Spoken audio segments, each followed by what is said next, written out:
In 2016, there were 2,816 apparent opioid-related deaths in Canada, making the annual opioid death rate 7.8 per 100,000 people and over 15 per 100,000 people in BC.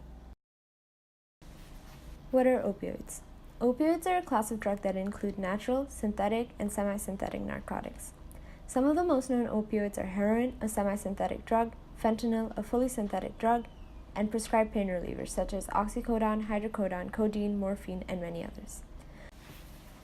Opioid pain relievers are generally safe when taken for a short time and as prescribed by a doctor, but because they produce euphoria in addition to pain relief, they can be misused.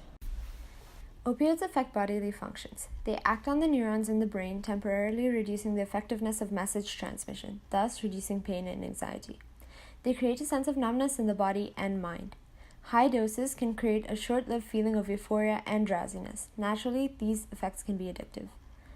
Opioid abuse and addiction can have negative mental and physical effects, such as nausea, vomiting, weakened immune system, slow breathing rate, risk of choking, and more. Plus, the consumption of such drugs can increase the risk of contracting HIV or other diseases common with non-sterile intravenous injections. Fentanyl is a man-made opioid that is more toxic than most of the other opioids, and it can be prescribed by a physician to help control severe pain. Fentanyl is around 20 to 40 times more toxic than heroin and 50 to 100 times more toxic than morphine, which makes the risk of accidental overdose higher.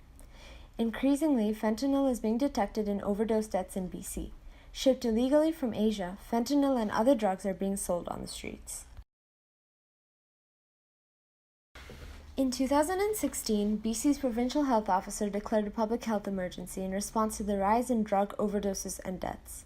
As can be seen from the graph, illicit drug deaths in BC have increased every year since 2012, and by mid-2015, rates of illicit drug deaths surpassed those seen in 1997 and 1998, where public health emergency was declared due to HIV infection rates and illicit drug fatalities. The most recent epidemic is characterized by the increasing proportion of deaths in which fentanyl has been detected. Fentanyl was detected in 5% of illicit drug deaths in 2012, and this has increased annually, reaching 60% in 2016. This is an example of some counterfeit OxyContin pills that contain fentanyl. The other version that we see is powders, and this is an example of fentanyl powder, a kilo. And that's a kilo of pure fentanyl?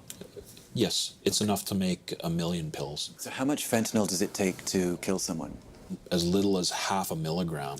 So let's do the math. 0.5 milligram, that means that's enough to kill 2 million people right there in that bag.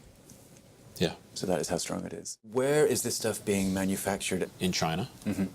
And it's coming into Canada through our mail system. We have millions of pieces of mail that come in from China every week. And to go through every one of them is pretty difficult. I think it's only a matter of time before it shows up in other parts of the world. It's already all through the United States. This is a long overdue action for government to take. It's a first in Canada, a provincial government taking the makers of opioids to court. Pharmaceutical companies must take responsibility for their role and put the lives of people before profit. From addictions treatment to emergency response, the costs to the healthcare system are substantial. BC wants to be compensated, but won't give an exact figure. We can't yet know precisely the financial costs incurred by British Columbia as a result of the actions of these firms. The costs are rising every day. This lawsuit was initiated in August 2018 by BC's Attorney General. The lawsuit is against 49 pharmaceutical companies and retailers linked to the opioid crisis, accusing the companies of downplaying the risks of their drugs when advertising them to physicians.